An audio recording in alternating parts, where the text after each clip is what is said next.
सुसे भरोरी राधा रानी लागे, राधा रानी लागे। मन करो करो यमुना जी को पानी लागे। सुसे भरोरी रानी लागे, यमुना जी को पानी लागे। छोटे भरोरी राधा रानी लागे, महारानी लागे। मन करो करो यमुना जी को पानी लागे। से भरोरी राधा रानी लागे, महारानी लागे। यमुना जी को पानी लागे।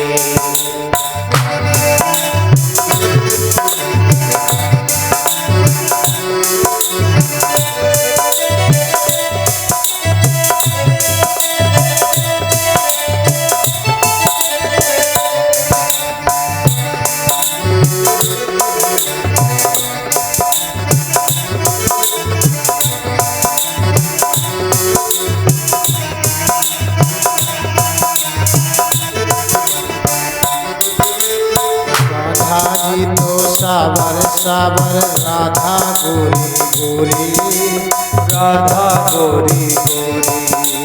कान्हा जी तो सावर सावर राधा गोरी गोरी, राधा गोरी गोरी। वृंदावन में धूम मचावे हो, वृंदावन में धूम मचावे। बरसाने की छोरी, बरसाने की छोरी। ब्रज धाम राधा जोगी रजधानी लागे, महारानी लागे। मन कारो कारो यमुना जी को पानी लागे। सुसे भरोरी राधा रानी लागे, राधा रानी लागे। मन करो करो यमुना जी को पानी लागे।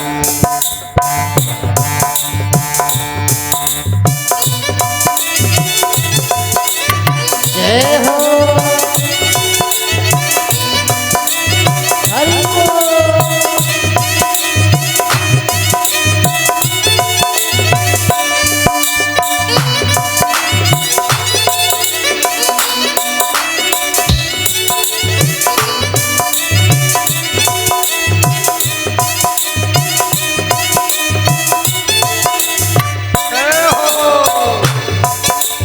कान्हा नित मुरली मेरे सुमरे बारंबार, सुमरे बारंबार।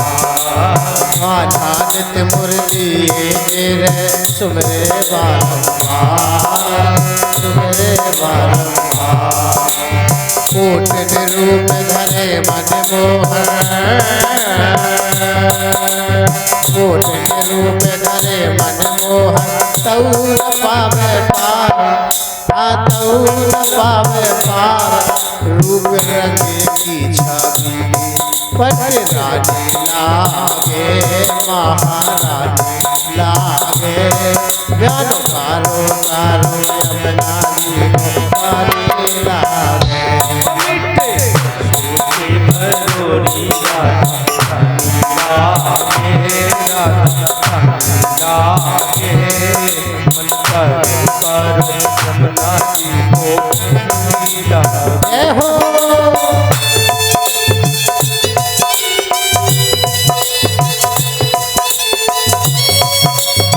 आपके बिहारी लाल।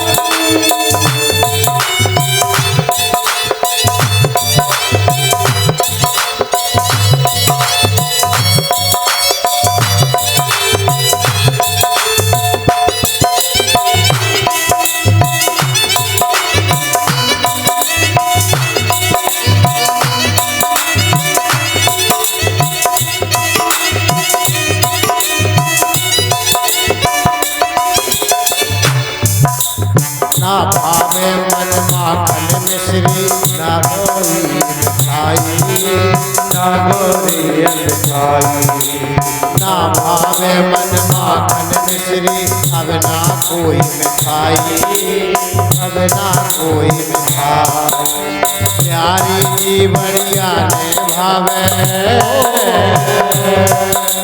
प्यारी जी बढ़िया ने भावे राधा नाम मलाई राधा नाम मलाई कृष्ण भान की लली तो गुड़ खाने लागे गुड़ खाने लागे बारो बारो यमुना जी को पानी लागे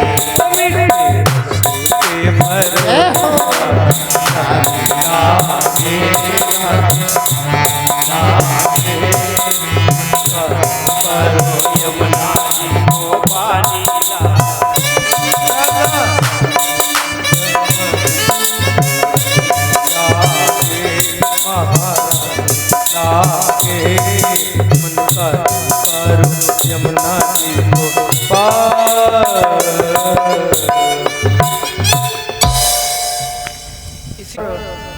श्री सूत जी सोनकाद ऋषियों को कथा सुना रहे हैं और महाराज श्री कहते हैं स्वयं मनु और सती रूपा स्वयं मनु और सतरूपा जिनते भई नर सृष्टि अनूपा नपयोतान पाद सुत जासु ध्रुव हरि भगत भयऊर जासु।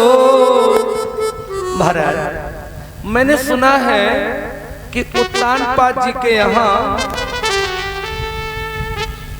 ऐसा बेटा हुआ जिसका नाम ध्रुव है, जिसने बाल काल में ही भगवान को पा लिया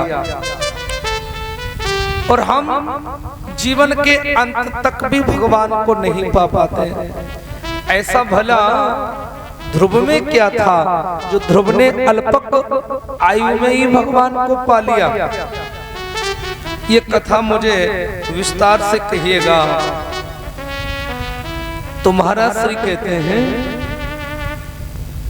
कि मनु जी के दो बेटा हैं जिनका नाम प्रीवत और उत्तानपाद है। और जब उत्तानपाद जी बड़े हैं और प्रीवत छोटे हैं, तो उत्तानपाद जी का राज्य बड़ा ही सुंदर है और उत्तानपाद जी का विवाह मैया सुनीति के साथ हो गया।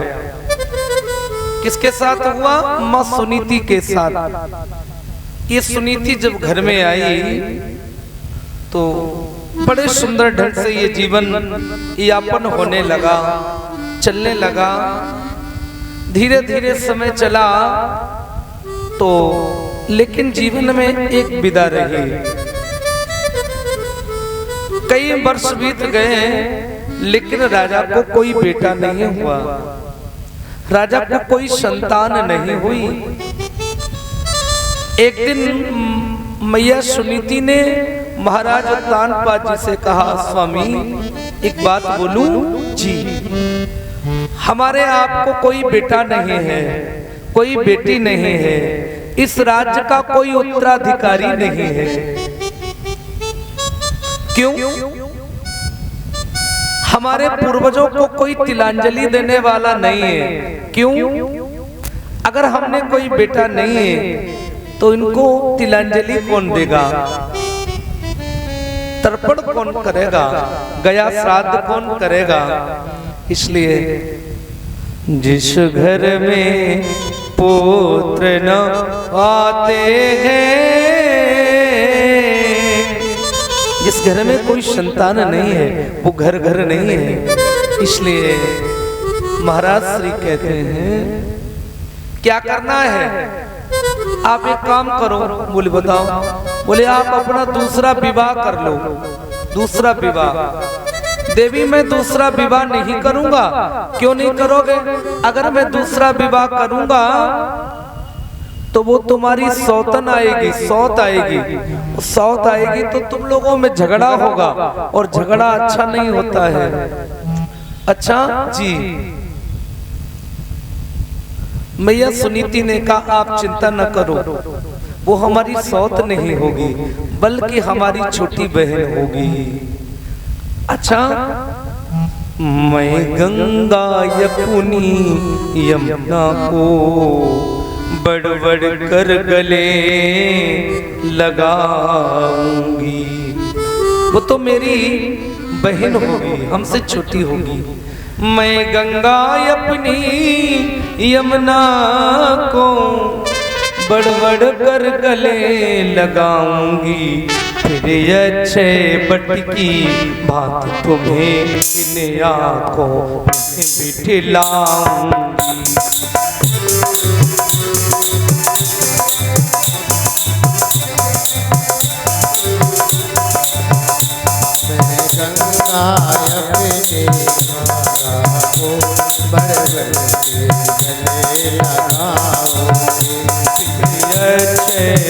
की बात इन आँखों में बिठलाऊंगी।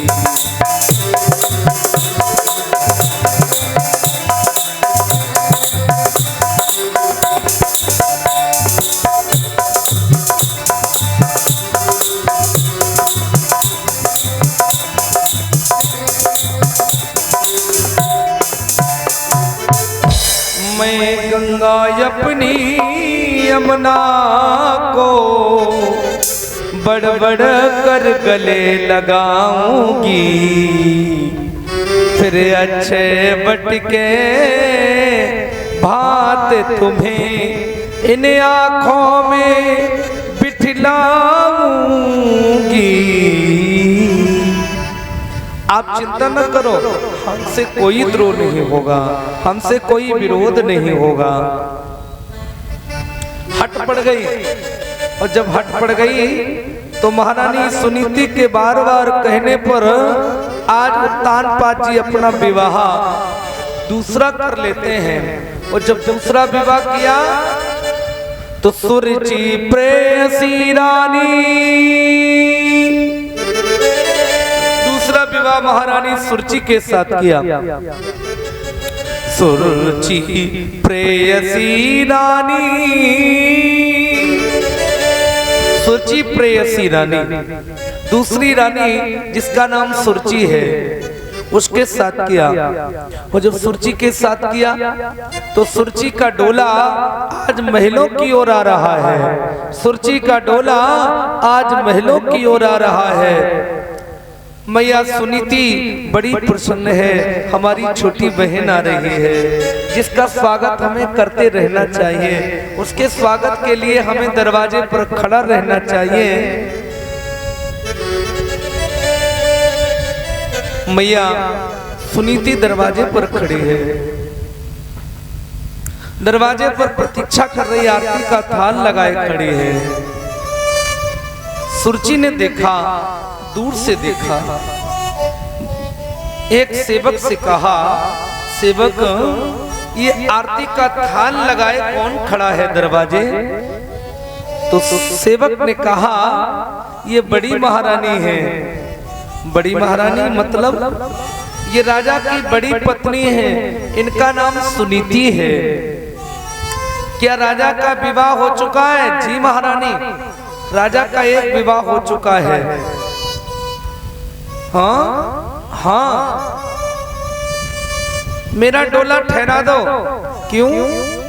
जाओ पहले राजा को लेकर आ जाओ, कहना आपको महारानी सुरुचि ने बुलाया है, छोटी महारानी ने बुलाया है, जाओ जाओ। और जैसे ये कहा, सेवक ने जाकर के महाराज उत्तानपाद जी से कहा, महाराज आपको छोटी महारानी ने बुलाया है, चलिएगा, जल्दी से आप चलिएगा। राजा ने विचार किया कि इतनी जल्दी छोटी रानी ने क्यों बुलाया, इसका कारण क्या है। तो महाराज दौड़ कर आए, देवी क्या बात है, तुमने हमको क्यों बुलाया है? ऐसी कौन सी बात है जो अभी अभी घर भी न पहुंची और बीच में ही बुलाना पड़ा? क्या बात है?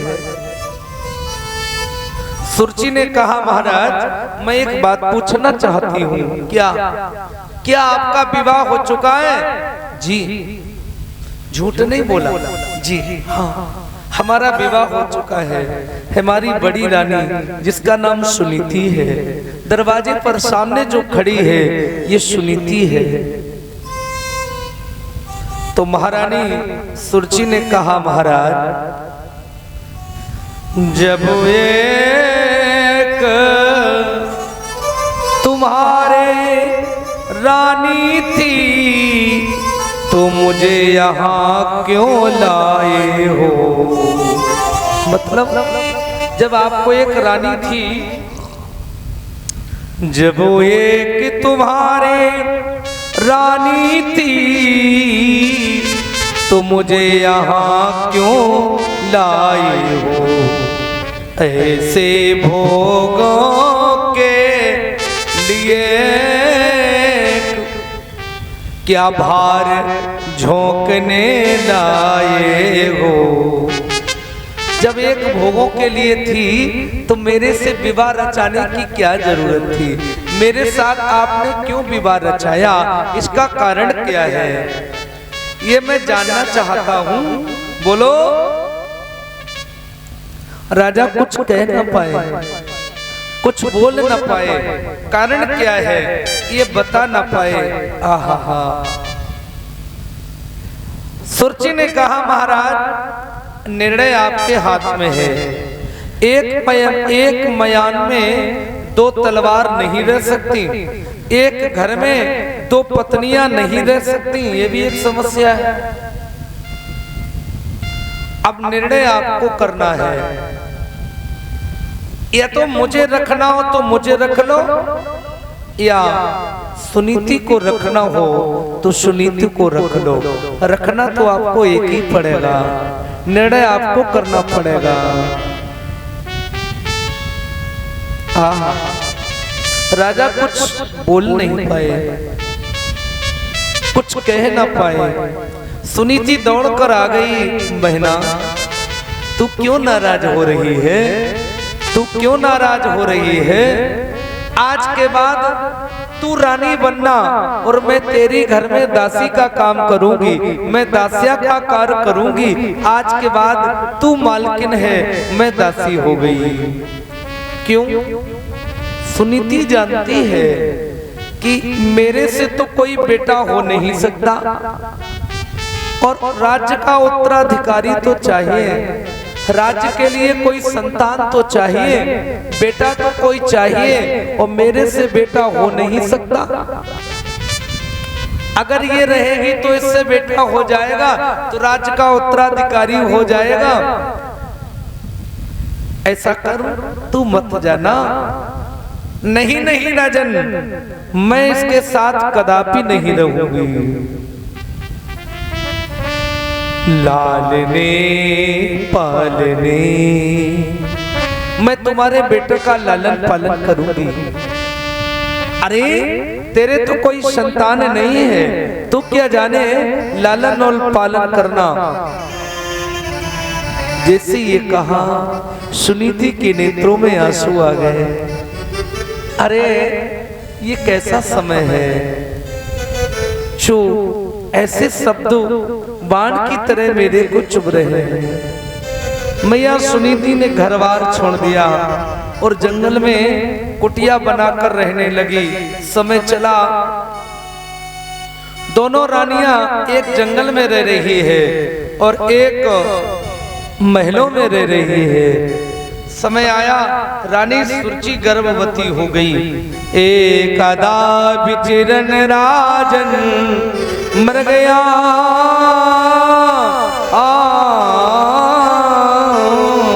बने।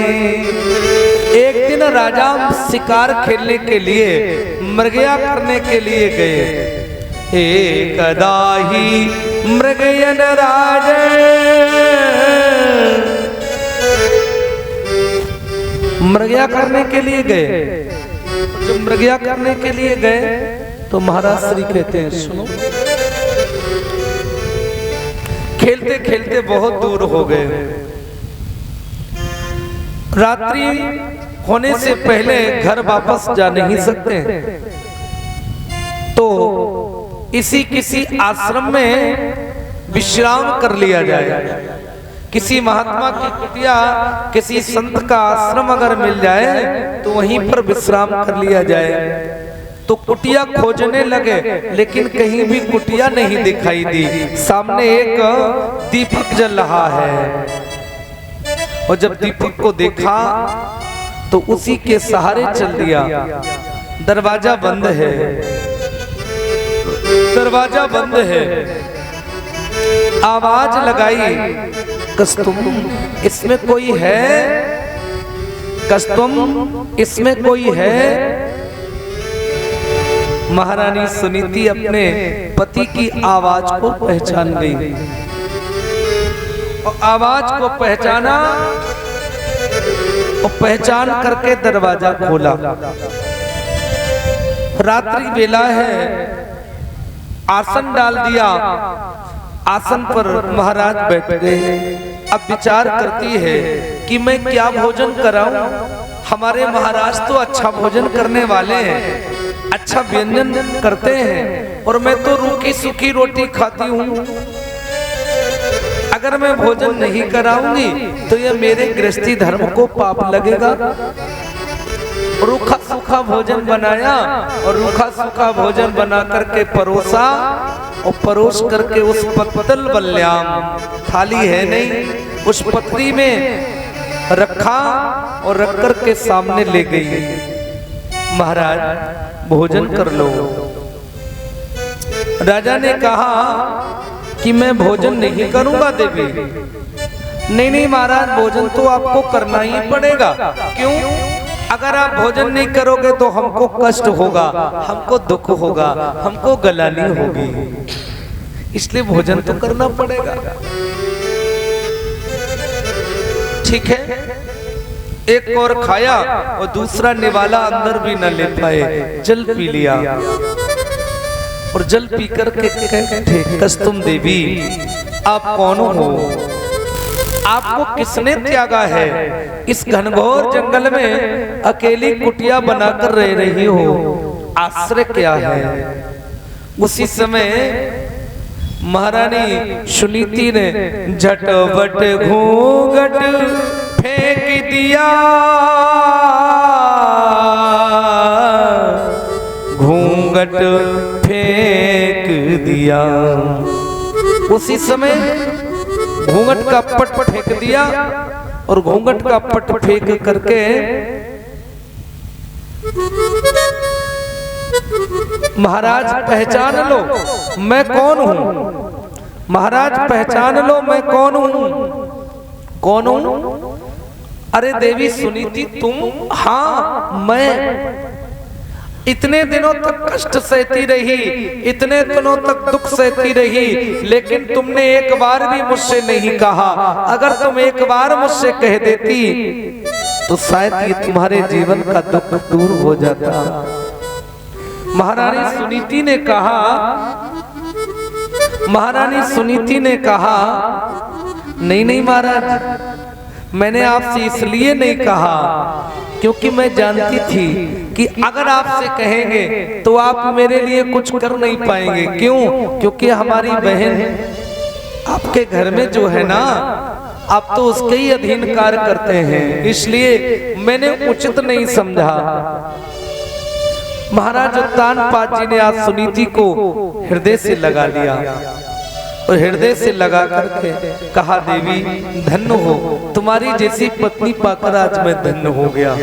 थी वही रात सुहाग की, वही रात फलंत, उसी रात को ध्रुव सरसो भगत हुआ उत्पन्न।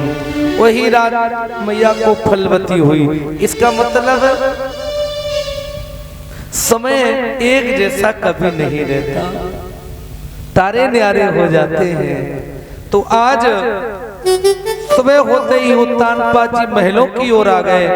मैया सुनीति जंगल में रह रही है, मैया सुरची महलों में रह रही है।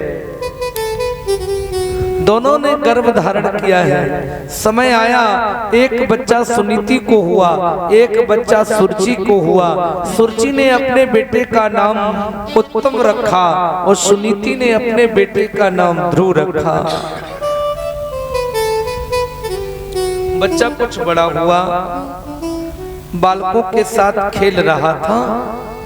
तो एक दिन बालकों ने कहा, भैया ध्रुव जी, तुमने आज तक अपने माता जी को जाना, आज तक तुम अपनी माँ को जानते रहे, लेकिन आज तक तुमने अपने पिता को नहीं पहचाना। तुमने अपने पिता को नहीं जाना कि तुम्हारा आखिर में पिता कौन है। हमें मातृवंश को जानना ठीक है, लेकिन पितृवंश को भी तो जानना चाहिए। माता कभी नाम नहीं देती, माता कभी नाम नहीं देती, माता यौवन कर देती है, लेकिन पिता सदैव नाम देता है ना। इसलिए पिता का नाम तुम नहीं जानते हो। तुम्हारा पिता कौन है, क्या तुमने कभी जाना? नहीं।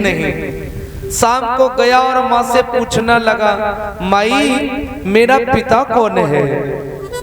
मैया ने कहा, बेटे जब तू बड़ा हो जाएगा तो मैं तुझे बता दूंगी कि तेरा पिता कौन है। मैं तुझे अवश्य बता दूंगी। मतलब क्या है, सुनो। अगर तू पूछना ही चाहता है तो यहाँ का जो राजा है वही तेरा पिता है। ध्रुव रोने लगा। ध्रुव ने कहा, माँ मेरे पिता यहाँ का राजा नहीं हो सकता। क्यों नहीं हो सकता? यहाँ का जो राजा है वो तो सोने का मुकुट बांधता है, वो हम 2 वक्त की रोटी भी नहीं खा पाते हैं।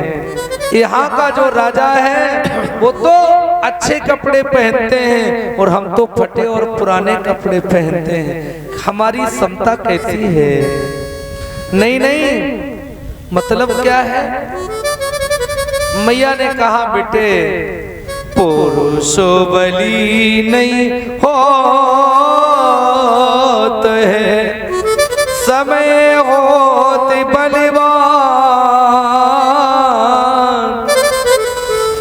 भीलन लूटी गोपिका, बेई अर्जुन बेई बाण।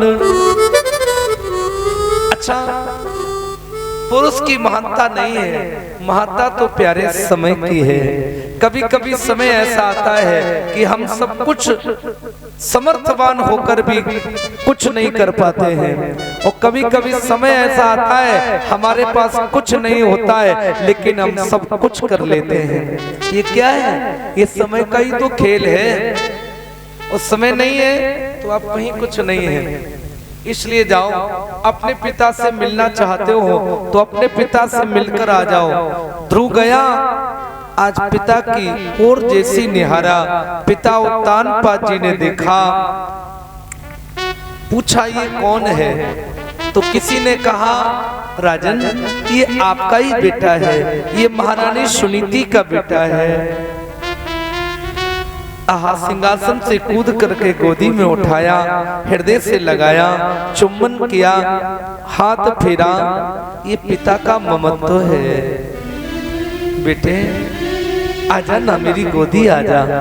देखो बच्चा कितनी भी दूर क्यों ना हो, लेकिन जब पिता से मिलता है ना तो पिता का हृदय रो पड़ता है, माँ का हृदय रो पड़ता है। उसी समय सुरची आ गई। सुरची ने देखा कि ये तो मेरे राजा की गोदी में बैठा है, अगर इसी प्रकार आता रहेगा तो एक दिन आधा राज्य बटा लेगा। पकड़ा हाथ और नीचे उतार कर फेंक दिया और कहा, मूर्ख तू राजा की गोदी में बैठना चाहता है? अगर तुझे राजा की गोदी में ही बैठना है तो तपसाराधयम्, तू एक काम कर, भगवान की तपस्या कर, और जब भगवान प्रकट हो जाए तो भगवान से वरदान मांगना। तपसाराधयम् पुरुषं च, पुरुषं च तपसाराधयम्, मतलब कहना कि हमें सुरुचि के गर्भ से जन्म मिले, सुरुचि के गर्भ से मेरा जन्म हो, तब तू कहीं राजा की गोदी में बैठ सकता है, अन्यथा कभी नहीं। और जैसे ये कहा तो आज ध्रुव को बड़ा ही कष्ट हुआ, दौड़ कर आया और माँ से कहने लगा, माँ मैं आज पिता से मिलने गया था, लेकिन मौसी ने मुझे कटु शब्द कहे। सत्यम सुरेच्या विहतम भवा में, सुनीति ने कहा बेटे जो तुम्हारी मौसी ने कहा है वो सत्य ही कहा है। सच मेरे त्या विहतम भवा ने,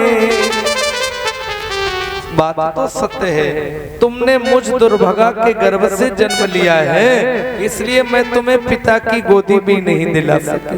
कोई बात नहीं है, मैं तुझे पिता की गोदी न दिला पाई तो कोई बात नहीं है, लेकिन मैं तुझसे कहती हूँ जा भगवान की तपस्या कर, और जब भगवान की तपस्या करोगे तो परम पिता की गोदी है। पिता तो गोदी नहीं दे सकता, लेकिन परम पिता की गोदी जरूर मिल जाएगी। कितना अच्छा भाव दिया। एक मैया ने अपने 5 साल के बेटे को प्रेरणा दी कि तुम भगवान का भजन करो, कृपा हो जाएगी। और जब प्रेरणा दी तो महाराज श्री कहते सुनो। ये ध्रुव घर से निकला, पांव छू करके रास्ते में जा रहा था, तो रास्ते में जा रहा था विचार करता है अब मैं क्या करूं, मैं जा रहा हूं, मुझे कोई मार्ग नहीं मिल रहा है।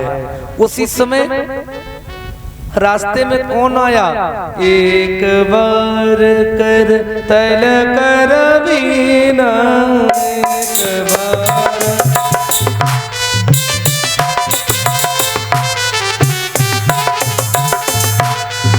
एक बार कर तल कर बीना, एक बार कर तल बीना, गावती हरे ज्ञान प्रवीणा, गावत हरे गुण ज्ञान प्रवीणा, गावत हरे ज्ञान प्रवीणा, गावत हरे गुण ज्ञान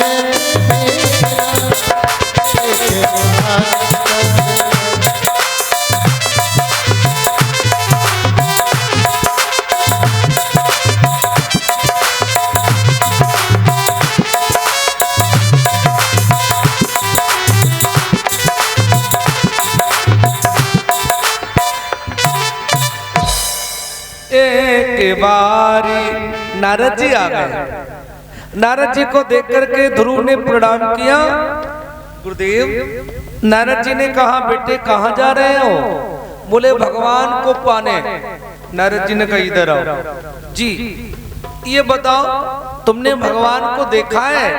ना हम दृश्यते लोकान। ध्रुव ने कहा हमने तो कभी देखा ही नहीं है, हम तो अभी छोटे से बच्चे हैं। अच्छा देखा नहीं है ना?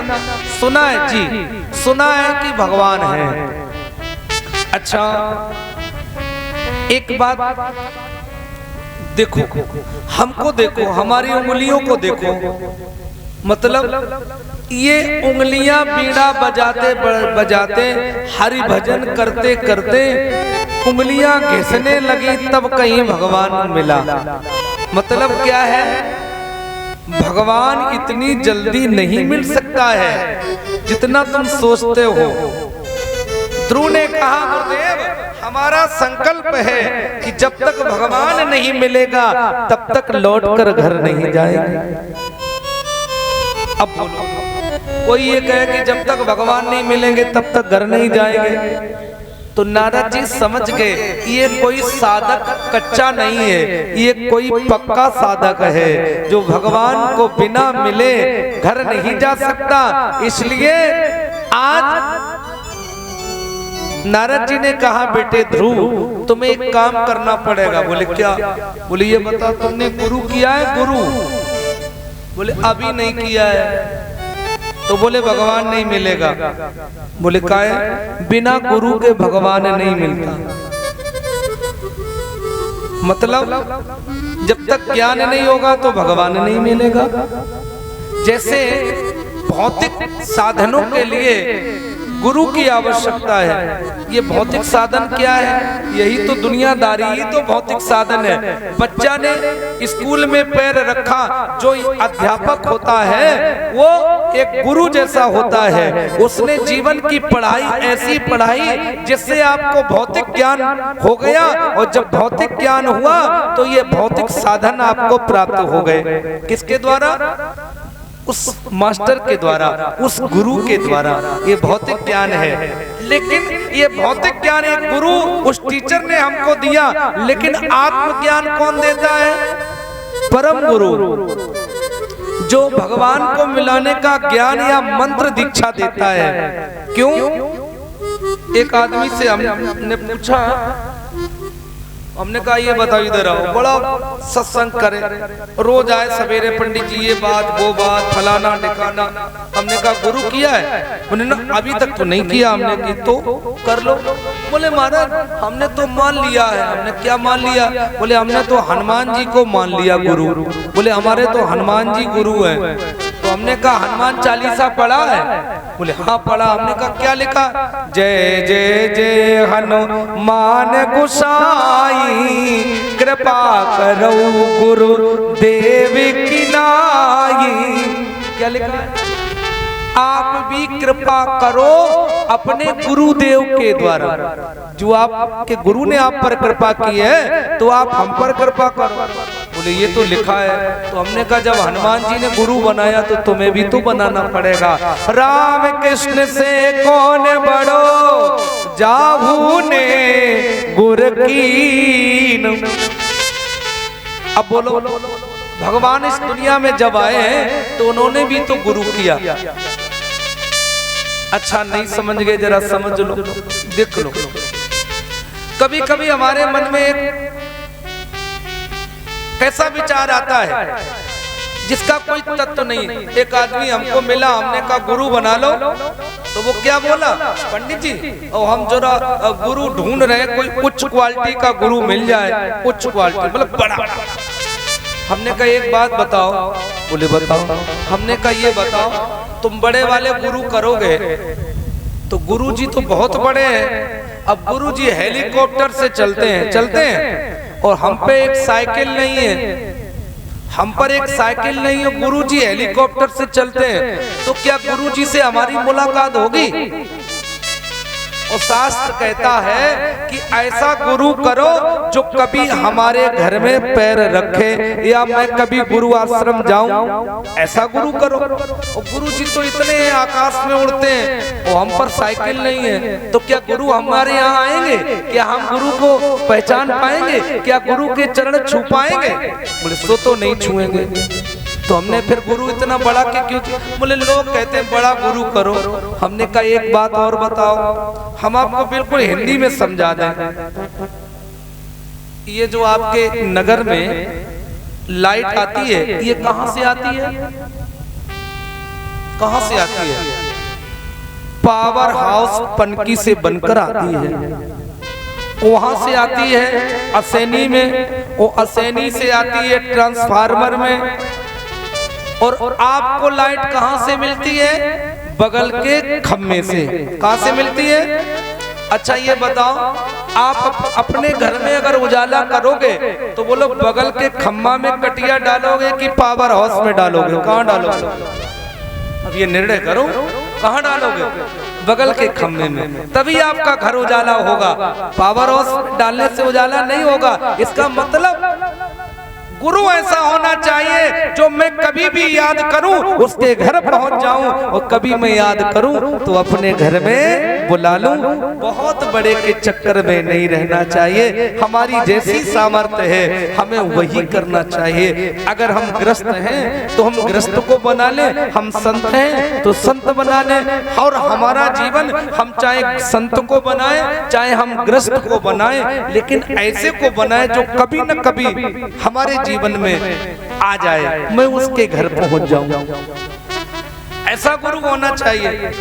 अब हम लोग खोज में रहते हैं, बड़ा मिल जाए, बड़ा बड़ा तो बड़ा ही है, याद रखना प्यारे। तो आज नारद जी ने जैसे ये कहा तो ध्रुव ने कहा अब हम कहीं नहीं जाएंगे, अब तो हम आपको ही गुरु बना लेंगे। नारद जी ने गुरु मंत्र दिया। और कौन सा मंत्र दिया? ओम नमो भगवते वासुदेवाय नमः। ये 12 अक्षर मंत्र है।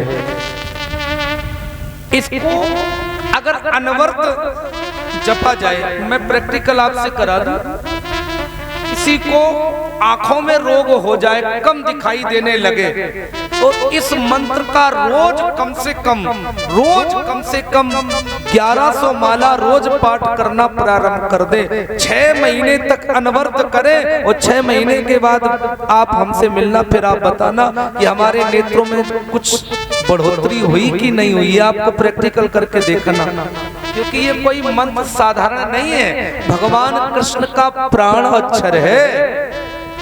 ओम नमो भगवते वासुदेवाय नमः।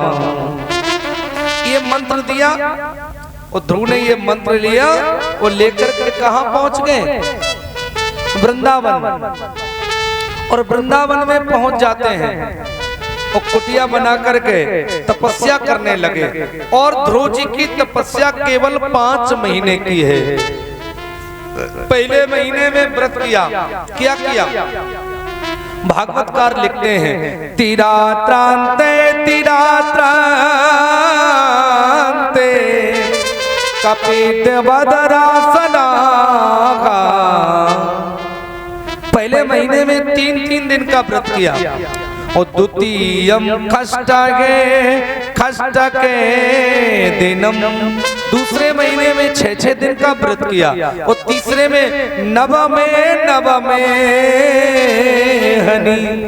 और चौथे में द्वादशैतानि। चौथे में 12-12 दिन का व्रत किया। और 5वां महीना लगा बस अपने प्राण वायु को खींचा और हृदंगम कर लिया।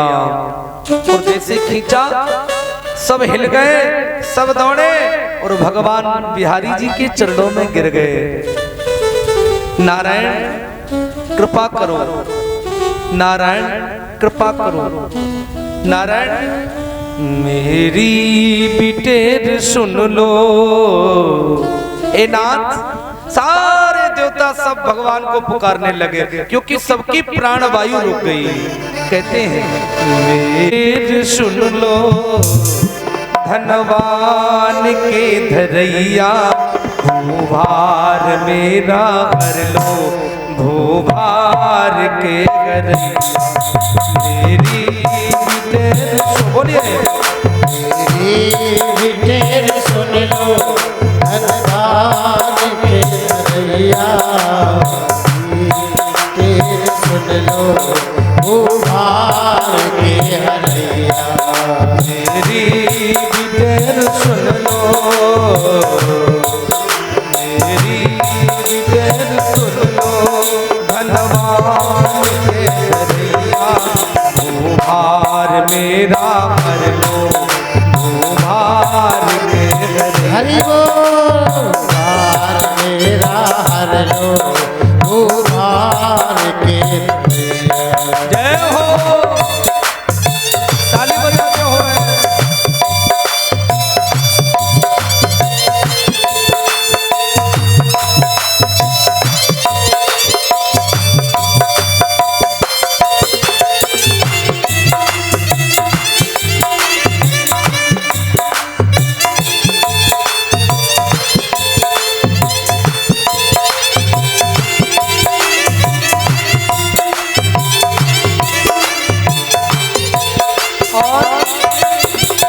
तूफान उठ रहे हैं, तूफान उठ रहे हैं, प्रतिकूल का किला को आकर संभाल लो, मझधार में नैया। तूफान उठ रहे हैं, प्रतिकूल का किला को आकर संभाल लो, मझधार में नैया। ढेर सुन लो, ढेर सुन लो, धनवान के भैया, उधार मेरा हर लो, उधार के हरैया, उधार मेरा हर लो, उधार मेरा। जय हो।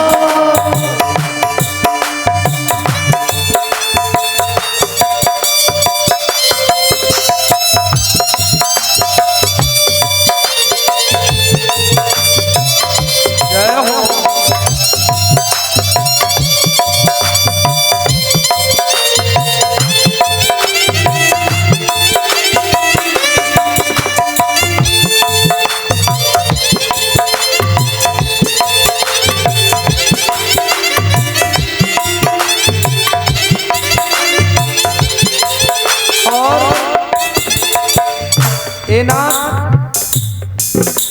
इस दिन का कोई नहीं है, क्योंकि हम सब आपके अधीन हैं। सब राज देवता भगवान को बुला रहे हैं। क्या इस दिन का न कोई जो पड़ गया अकेले, इस दिन का कोई जो मर गया अकेले, आकर संभाल लो तुम, मझधार में नैया।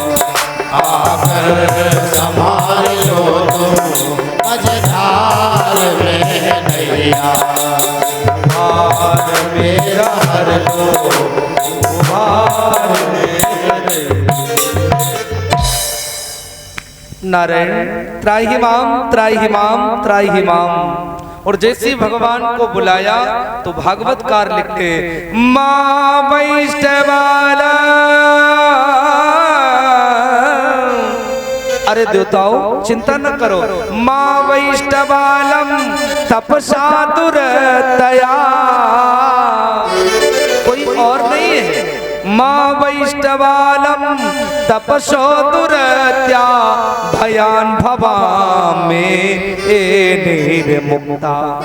अब तुम मुक्त हो जाओ, अब तुम्हें कोई डर नहीं है, क्योंकि कोई और नहीं है। मां वैष्णवालम तपसो दुरतया, वो तो मेरा कौन है? वो तो मेरा भक्त है। वो मेरा भक्त कभी किसी के राज्य को लेने के लिए या किसी को यातना देने के लिए कभी तप नहीं करता है। वो तो जप करता है केवल मेरी प्राप्ति करने के लिए। मां वैष्णवालम तपसो दुरत्या। महाराज श्री कहते हैं आज भगवान आकर के प्रकट हो गए। अब आप देखो भगवान आकर प्रकट है, सामने खड़े हैं, लेकिन ध्रुव आंख बंद करे एक ही मंत्र बोला, ओम नमो भगवते वासुदेवाय नमः। एक ही मंत्र बोले जा रहा है और भगवान को खड़े बहुत देर हो गई। तो भगवान ने काम किया क्या? अंदर की जो झांकी थी भगवान ने देखा ये हमारी झांकी को अंदर समाविष्ट किए, अंदर की जो झांकी थी वो लुप्त कर दी, गायब कर दी। और जब लुप्त की तो आह नेत्र खुल गए, और जैसे ही नेत्र खोले तो देखा जो अंदर था वही बाहर है, जो बाहर है वही अंदर था। आहा, जो अंदर है वही बाहर है, जो बाहर है वही अंदर था। चरणों में गिर पड़ा। अब इतना छोटा बच्चा है कि उसकी जिह्वा काम नहीं करती है, उसकी वाणी वेद नहीं कहती है। तो भगवान ने पश परश पालम कृपया कपोले, अपना शंख लिया उसके कपोल पर लगा दिया, और जैसे ही लगाया वैसे वेदों की ऋचाएं ध्रुव के कंठ में आ गई। तो ध्रुव ने भगवान की वंदना करना प्रारंभ कर दिया। पहले तो किया सहस्र शीर था, सहस्रपाद, आप तो सहस्र हैं। उसके बाद योन्ता प्रबल से मम्बाच मिमां प्रसोक्तम संजीवयति खल शक्ति धरा सधाम्ना अन्यस्त चरणे। हे नाथ, हे दया सागर, हे दीन बंधु, हे दीनानाथ, हे करुणा वारालय कृपा सिंधु, हे राधा वल्लभ कृष्ण दामोदर, हे बिहारी, हे मदन, हे मुरारी, हे गोविंद, हे जगदाधार, हे जगन्नाथ, हे जगदीश्वर, आप प्रकट जो हुए हैं ना, योन्ता प्रभस्य मम्बाच मिमा प्रसोक्ता। अब देखा ध्रुव ने ऐसी भक्ति की, ध्रुव ने ऐसी स्तुति की जो आज तक ध्रुव के अलावा किसी और ने नहीं की। क्या? साकार और निराकार दोनों की भक्ति की, साकार और निराकार। अच्छा थोड़ा हम समझ लें दिव्यापुर वाले। अच्छा हम आपसे पहले एक प्रश्न करेंगे। प्रश्न ये है, ये बताओ साकार है कि निराकार है? भगवान साकार है कि निराकार है? योन्ता प्रभस्य मम्बाच मिमां प्रसुप्ताम। ध्रुव कह रहा है जिसने मेरी सोई हुई वाणी को जगाया है वो कौन है? वो साकार है और निराकार है। तो अब हम ये समझ नहीं पाए कि भगवान है कैसा, ना हम ये समझ पा रहे हैं कि भगवान निराकार है, और ना हम ये समझ पा रहे हैं भगवान साकार है। चलो हम आपको समझा दें बिल्कुल हिंदी में। अच्छा मैं ऐसा उदाहरण आपको दूं जो बिल्कुल गले उतर जाए। जैसे जल, जल माने पानी, जल को आप देखते हैं। अच्छा बोलो जल का कोई आकार है? कोई आकार नहीं है। जल को हम देख सकते हैं। अच्छा दिव्यापुर में कोई जल को पकड़ सकता है? मुट्ठी में पकड़ ले, घंटे 2 घंटे बना रखा है पकड़ कर, हो सकता है? या तो लोग बड़े वाले हैं वो सब बुद्धि लगा के पकड़ ले। कोई है पकड़ने वाला? बोलो भाई। 1 घंटे तक जल को पकड़ कर रख। अच्छा 1 घंटा छोड़ो, 10 मिनट ही पकड़ के रखे, आप पकड़ोगे जल बह जाएगा, क्योंकि जल का कोई आकार नहीं है। अच्छा जल को पकड़ना असंभव है क्योंकि वो निराकार है, उसका आकार नहीं है। अच्छा और अगर इसी जल को अगर हम पकड़ना चाहें तो हमें क्या करना पड़ेगा? इसी जल को किसी कटोरी में या किसी डिब्बे में रख करके फ्रीजर में लगा दो। फ्रिज में आप जब लगाओगे तो घंटे 2 घंटे बाद वो जल बर्फ बन जाएगा, और जब वो बर्फ बन जाएगा तो बोलो बर्फ को आप पकड़ सकते हो? हाँ बर्फ को हम पकड़ सकते हैं, लेकिन वही बर्फ जब जल है तो हम जल को पकड़ नहीं सकते। इसका मतलब क्या है? इसका सीधा सा मतलब है भगवान निराकार है, निराकार को हम समझ नहीं पा रहे हैं, निराकार को हम पहचान नहीं पा रहे हैं, क्योंकि उसका कोई स्वरूप नहीं है। तो हम पकड़े कैसे उसी निराकार ब्रह्म को? अपने भक्ति रूपी फ्रीजर में, भक्ति रूपी हृदय में जब बिठा लोगे तो वही निराकार भगवान साकार बन करके प्रेम से प्रकट हो मैं जाना तुम्हारे अंदर प्रकट हो जाएगा। इसलिए नहीं समझे जरा समझ लो, हवा का कोई आकार नहीं होता। बोलो हवा का कोई आकार है?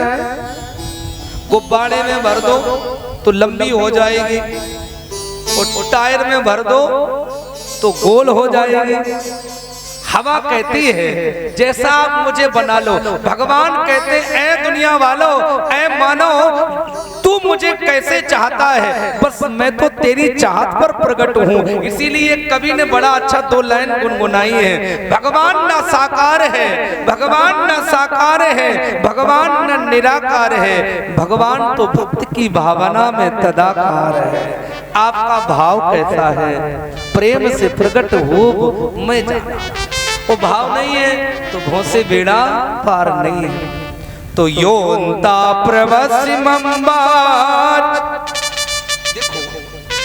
देखो कथा सुनाना मेरा उद्देश्य नहीं है। एक आदमी हमसे मिला और बोला, पंडित जी ये बताओ, तुम हर गांव हर गली हर शहर में कथा करते हो, क्या कोई आपकी कथा सुनकर के अनुकरण करता है? हमने कहा ये तो हम नहीं जान सकते, लेकिन हमें ये विश्वास है कि 1000 आदमी अगर कथा सुनेगा, उस 1000 आदमी में अगर एक ने भी अपनी कथा हृदय में उतार ली तो वो मेरी कथा सफल हो गई। कम से कम एक तो सुधर गया, और एक एक करके अगर लोग सुधरते रहेंगे तो फिर दुनिया सुधार कर लेगी। और इसका सिद्धांत यही है कि हम सुधरेंगे तो जग सुधरेगा, अगर हम नहीं सुधरेंगे तो ये दुनिया सुधरने वाली नहीं है। इसका रिएक्शन होता उल्टा।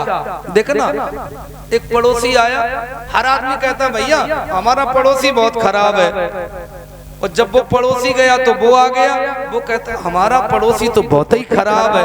अब ये पता ही नहीं लगता कि ये खराब है कि ये खराब है। वो कहता हमारा पड़ोसी खराब है, और वो कहता हमारा पड़ोसी खराब है। इसका मतलब क्या है? ऐसे नहीं सुधार हो सकता है। हम लोग सुधार करने का प्रयास करते हैं कि लोग सुधर जाएं, लेकिन याद रखना, जिस दिन व्यक्ति अपना सुधार कर लेगा उसी दिन उसे दुनिया में साफ सुधरे नजर आ जाएंगे। नहीं समझे फिर समझ लो। कथा हमसे सोचते हैं कि आप समझिएगा। अच्छा, थोड़ा हम आपको महाभारत में ले चलेंगे। महाभारत में भगवान बिहारी जी ने 2 लोगों को बुलाया, दुर्योधन को बुलाया और युधिष्ठिर को बुलाया। दोनों से कहा एक काम करो। बोले क्या? बोले दुर्योधन से कहा आज सुबह से शाम तक जाओ और तुम किसी अच्छे आदमी को लेकर आओ। और युधिष्ठिर से कहा राजन तुम सुबह से शाम तक कोई बुरा आदमी लेकर आओ, शाम तक की मोहलत है। दोनों सुबह से शाम तक ढूंढते रहे, पूरे बाजार में, पूरे गांव में, पूरे शहर में। शाम को दोनों खाली आ गए।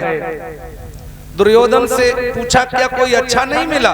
दुर्योधन बोला हमें कोई अच्छा दिखाई नहीं दिया। युधिष्ठिर से पूछा क्या कोई बुरा नहीं मिला? युधिष्ठिर ने कहा हमको कोई बुरा नहीं मिला। इसका मतलब क्या है?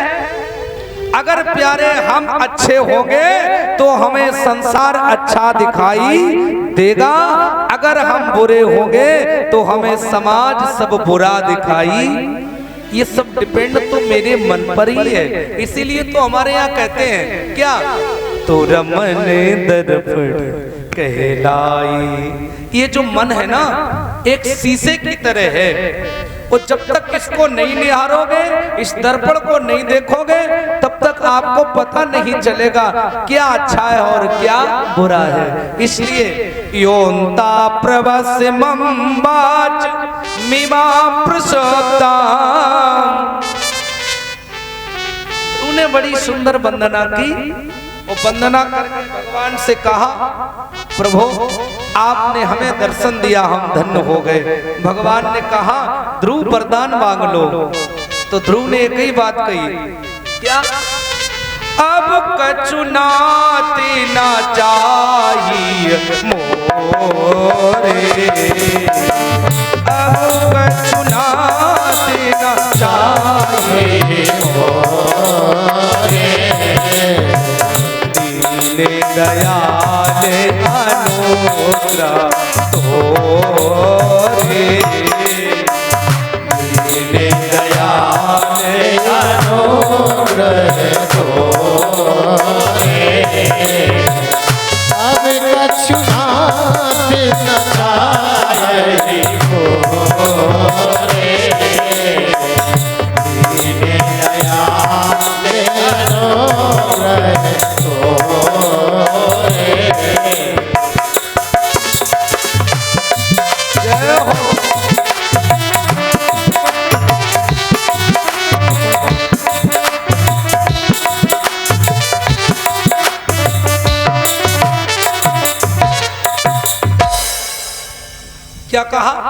अब कछु ना थी ना चाहिए मोरे, ओ दीन दयाल अनुग्रह तोरे।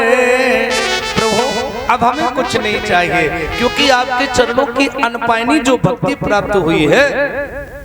भगवान ने कहा ध्रुव अच्छा एक बात बोलो, जब हम नहीं मिले थे तो तुम्हारे मन में क्या था? ध्रुव ने कहा उस समय तो हमारे मन में एक भाव था कि हमको राज्य चाहिए।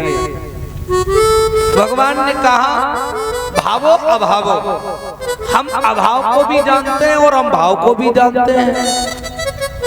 जाओ हम तुम्हें वरदान दिए कि हम तुम्हें छठवें महीने में मिले हैं, जाओ हम तुम्हें 36,000 वर्ष का राज्य दे रहे हैं और अंततो गत्वा इस राज्य को भोग करके तुम्हें मरना नहीं पड़ेगा, तुम ध्रुवलोक चले आना। जाओ ये मेरा आशीर्वाद है, ये मेरा वरदान है।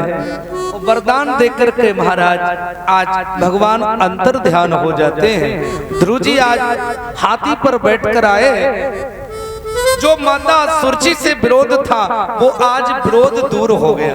अच्छा एक बात और समझ लो, जीवन में जब तक हमारा कोई विरोधी है, जब तक हमें भगवान से प्रेम नहीं होगा, जब तक आपको भगवान से प्रेम नहीं है तब तक संसार में आपका विरोध रहेगा।